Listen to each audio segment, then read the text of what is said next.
10-25 വർഷങ്ങൾക്ക് മുമ്പ് ഞാൻ അദ്ദേഹത്തെ മദ്രാസിൽ വെച്ചാണ് പരിചയപ്പെട്ടത്.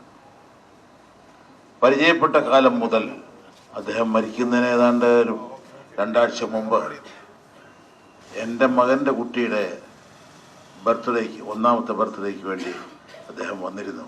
എന്നെ കണ്ടപ്പോൾ ഒഴിഞ്ഞു മാറി അദ്ദേഹം. അതെന്തുകൊണ്ടാണെന്ന് എനിക്ക് മനസ്സിലായില്ല. ഞാൻ എൻ്റെ മകനെ വിളിച്ച് ചോദിച്ചു, അങ്ങ് നിൽക്കുന്നത് ശ്രീനാഥല്ലേ? പുള്ളി എന്താ എന്നെ കണ്ടിട്ട് അവിടെ വായിരിക്കുന്നത്, ഇങ്ങോട്ട് വരാത്തതെന്താ? അത് അച്ഛനെ ഫേസ് ചെയ്യാൻ അയാൾക്ക് ബുദ്ധിമുട്ടുണ്ടെന്ന് പറഞ്ഞു. ഞാൻ ചോദിച്ചു എന്തിനാണ്?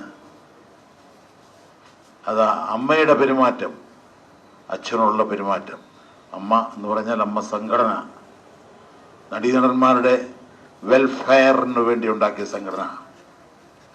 അവരുടെ എന്നോടുള്ള പെരുമാറ്റത്തിൽ അദ്ദേഹത്തിന് ദുഃഖമുണ്ട്, അതുകൊണ്ട് ഫേസ് ചെയ്യാൻ ബുദ്ധിമുട്ടാണ്. സോറി, ഞാൻ പറഞ്ഞത് സാരമില്ല, ഇനി വരാൻ പറ. അങ്ങനെ പറഞ്ഞ് ഞങ്ങൾ തമ്മിൽ വളരെ സ്നേഹത്തോടെ സംസാരിച്ചിട്ടാണ് അന്ന് പിരിഞ്ഞത്. പല സുഹൃത്തുക്കളും എന്നോട് പറഞ്ഞു, ഇതൊരു മരണമല്ല, ഇതൊരു ആത്മഹത്യയല്ല, ഇതൊരു കൊലപാതകമാണ് എന്ന്. പക്ഷെ അവരാരും ഇത് പുറത്ത് പറയാൻ ധൈര്യപ്പെടുന്നില്ല. ഒരാളോട് ഞാൻ ചോദിച്ചു, എന്താണ് പുറത്ത് പറഞ്ഞാൽ? ചേട്ടാ, നാളെ ഞാൻ സിനിമയിൽ ഉണ്ടാകുകയില്ല, അതുകൊണ്ടാണ്. എത്രയോ ചെറിയൊരു കാര്യമാണത്. ശ്രീനാഥിൻ്റെ ജീവൻ ഇത്രയ്ക്ക് വിലയേ ഉള്ളൂ എന്ന് ഞാൻ കരുതി. ശ്രീനാഥിൻ്റെ മരണം സ്വാഭാവിക മരണമല്ലെന്നും അതിൽ ദുരൂഹതയുണ്ടെന്നും അദ്ദേഹത്തിൻ്റെ സഹപ്രവർത്തകർ വിളിച്ചു പറഞ്ഞത് ഞാൻ മാത്രമാണ്. അദ്ദേഹത്തിൻ്റെ മൃതദേഹം വീട്ടിൽ കൊണ്ടുവന്നപ്പോൾ ആ ലൊക്കേഷനിൽ നിന്ന് ആരും ഉണ്ടായിരുന്നില്ല. ലൊക്കേഷനിലെ പോട്ടെ, അമ്മ സംഘടനയിലെ ആരും ഉണ്ടായിരുന്നില്ല. കുറെ കഴിഞ്ഞവിടെ വന്നവർ, അതിലൊരാള് പൂജപ്പുരക്കാരനാണ്, ഒരു മുൻമന്ത്രിയുടെ എർത്ത് ലൈനാണ്. അയാളാണ് എന്നെ ഇപ്പോ സീരിയലിൽ നിന്നും വിലക്കിയിരിക്കുന്നത്. അയാളാണ് അവിടെ വന്നിട്ട് പറഞ്ഞത്, ശ്രീനാഥിന്റെ ഭാര്യ കരയുമ്പോ ഇങ്ങനെയല്ലല്ലോ ഇവിടുന്ന് കൊണ്ടുപോയതുപോലെ എനിക്ക് എൻ്റെ ഭർത്താവിനെ അമ്മ സംഘടന ഇവിടെ തിരിച്ചു തരണം എന്ന് പറഞ്ഞപ്പോ ഈ പൂജപ്പുരക്കാരൻ പറഞ്ഞു, അയ്യോ അങ്ങനൊന്നും പറയല്ലേ. അവർ വീണ്ടും അങ്ങനെ പറഞ്ഞ് കരഞ്ഞുകൊണ്ടിരുന്നു. അപ്പൊ പറഞ്ഞു, മയങ്ങാൻ എന്തെങ്കിലും ഗുളിക കൊടുക്കാൻ. എന്താണ് ഇവർക്ക്? അവരെ മയക്കിയിട്ടിട്ട് ഈ ബോഡി മറിയണം എന്നുള്ള ആഗ്രഹം? അവരിങ്ങനെയുള്ള കാര്യങ്ങൾ പറയാതിരിക്കട്ടെ എന്ന് കരുതി. മറ്റൊരു സംശയം എനിക്കുണ്ടായത്, കോതമംഗലത്ത് കിടന്ന് മരിച്ചയാളിനെ പോസ്റ്റ്മോർട്ടം ചെയ്യണമെങ്കിൽ ഏറ്റവും അടുത്ത മെഡിക്കൽ കോളേജ് എന്ന് പറയുന്നത് കോട്ടയത്താണ്. ഇനി അതല്ലെങ്കിൽ തൃശ്ശൂരാണ്. എന്തിനാണ് ഈ ആലപ്പുഴ കൊണ്ടുപോയത്? ആലപ്പുഴയിൽ അമ്മയുടെ ട്രഷറുടെ ഭാര്യ ജോലി ചെയ്യുന്നുണ്ട്, അതും ഫോറൻസിക്കിൽ. എന്നെ ഏറ്റവും കൂടുതൽ സംശയത്തിലാക്കിയത് അതാണ്. എന്തും ചെയ്യാൻ മടിക്കാത്ത കുറെ സംഘങ്ങളാണ് അമ്മയുടെ ഈ എക്സിക്യൂട്ടീവ് കമ്മിറ്റിയിലുള്ളത്. അവർ മാത്രമാണ് ഇന്ന് സിനിമയിലുള്ളത്.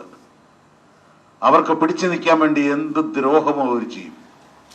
ഞാൻ അതിൻ്റെ ഒരു ജീവിച്ചിരിക്കുന്ന രക്തസാക്ഷിയാണ്. ഇതേ അനുഭവം തന്നെ എനിക്കും ഉണ്ടായി.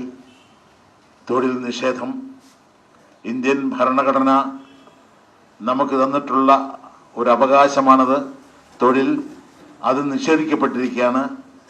ഞാൻ കോടതിയിൽ പോകുന്നു, പക്ഷേ ശ്രീനാഥ് ആത്മഹത്യ ചെയ്തു എന്ന് പറയുന്നു. പക്ഷെ നിങ്ങൾ അറിയാത്ത വേറെ 2 ആത്മഹത്യ ഇവിടെ നടന്നിട്ടുണ്ട്.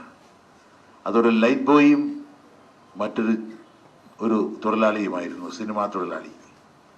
അവർക്ക് പ്രശസ്തി ഇല്ലാത്തത് കൊണ്ട് അറിയപ്പെട്ടില്ല. അതും ഈ കാലഘട്ടത്തിൽ തന്നെയാണ്. അതിൻ്റെ കാരണവും തൊഴിൽ നിഷേധമാണ്. ഇവരെ ഇവിടെ വെച്ചു കുറിപ്പിക്കാൻ പാടില്ല എന്നാണ് എൻ്റെ അഭിപ്രായം. അതിന് ഏത് രീതിയും ഉപയോഗിക്കും.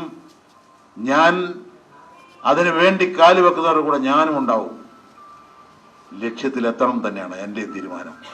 ഈ മാഫിയ സംഘത്തെ അവരുടെ നാവടച്ച് അവരുടെ ചലനം ഇനി ഇവിടെ ഉണ്ടാകാൻ പാടില്ല, ആ തരത്തിലാക്കണം എന്നുള്ള ശപഥത്തോടെയാണ് ഞാനിപ്പോൾ ജീവിച്ചിരിക്കുന്നത്.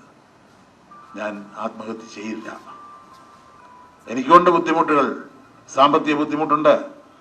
കഴിഞ്ഞ 10 കൊല്ലമായിട്ട് എൻ്റെ സിനിമകളെല്ലാം ഇവര് ഈ മാഫിയ സംഘം ഒഴിവാക്കിക്കൊണ്ടിരിക്കുകയായിരുന്നു. ഇപ്പോഴറിയുന്നത്, ഇന്നലെ ഒരു സംവിധായകൻ അലി അക്ബർ എന്ന് പറയുന്ന ആള് എന്നെ വെച്ചൊരു പടം എടുത്തിട്ടുള്ള ആളാണ്.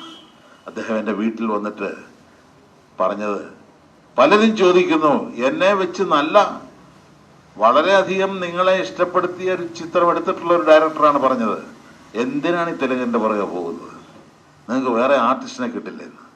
അദ്ദേഹം ചോദിച്ചു, നിങ്ങൾക്ക് അഭിനയിക്കാവോ ആ വേഷം? അതെനിക്ക് പറ്റില്ല. ബി ഉണ്ണികൃഷ്ണന് പറ്റുമോ? അത് പറ്റില്ല. അപ്പം തിലകനെ പറ്റൂ, ഞങ്ങൾ തിലകനെ വിളിച്ച് ചെയ്യിക്കാൻ പോവാണ്. ഈ പറഞ്ഞ വ്യക്തി ഫെഫ്കയുടെ മെമ്പറാണ്, ഈ ഡയറക്ടർ. പക്ഷെ അതിനെ തിരസ്കരിച്ചുകൊണ്ട് അദ്ദേഹം എനിക്ക് അഡ്വാൻസ് തന്ന് ഇന്നലെ ഞാൻ കരാർ ഒപ്പിട്ടു. അതിന് ഏത് വാളായിട്ട് ആര് വന്നാലും തിരിച്ചു വെട്ട് ഞാൻ ആ രീതിയിൽ തന്നെ ഇറങ്ങിയിരിക്കുകയാണ്. ഇവിടെ സാംസ്കാരിക മന്ത്രിയോട് എൻ്റെ അനുഭവത്തിൻ്റെ 2-ാം ദിവസം ഞാൻ പരാതിപ്പെട്ടതാണ്. അദ്ദേഹം പറഞ്ഞു, ഞാൻ പിണറായി വിജയനെ വിളിച്ച് പറയും, അദ്ദേഹം പാർട്ടിയിൽ ഇത് ചർച്ച ചെയ്യും, അത് കഴിഞ്ഞ് സർക്കാരിനെ അറിയിച്ച് നിങ്ങൾക്ക് പരിഹാരം ഉണ്ടാക്കി തരും. 5-6 മാസമായി ഇതുവരെ ഒരു പരിഹാരം ഉണ്ടായില്ല. മമ്മൂട്ടിയുടെ പടം പെട്ടിക്കാതിരുന്നു, സമരം കാരണം പുറത്തിറക്കാൻ ആകാതെ വന്നപ്പോ ഇദ്ദേഹം മാനത്ത് നിന്ന് പൊട്ടി വീണ് അതിന് പരിഹാരം ഉണ്ടാക്കി കൊടുത്തു. ഇങ്ങനെ കോടീശ്വരന്മാരെ വാഴ്ത്തുന്ന സർക്കാരും കോടീശ്വരന്മാരും കൂടെ ചേർന്ന് ഇവിടെ ഭരിക്കുകയാണ് ഈ സിനിമാ ഫീൽഡ്. ഇവിടെ മാഫിയ സംഘം മാത്രമേ ഉണ്ടാവൂ. ഈ മാഫിയ സംഘങ്ങളെ തച്ചുടച്ച് പുതിയ സിനിമാ സംസ്കാരം കൊണ്ടുവരാനാണ് എൻ്റെ കാൽവയ്പ്. പലരും തെറ്റിദ്ധരിച്ചു എൻ്റെ സ്വന്തം കാര്യത്തിന് വേണ്ടിയാണ്. അല്ല, എൻ്റെ സ്വന്തം കാര്യത്തിന് കഞ്ഞി കുടിക്കാനുള്ള കാശ് എൻ്റെ കയ്യിലുണ്ട്. എനിക്കിനി ഒന്നും കിട്ടിയില്ലെങ്കിലും ഞാൻ ജീവിക്കും. ഇപ്പോൾ 74 വയസ്സായി, ഇനി അധികം കാലം ഇല്ലല്ലോ.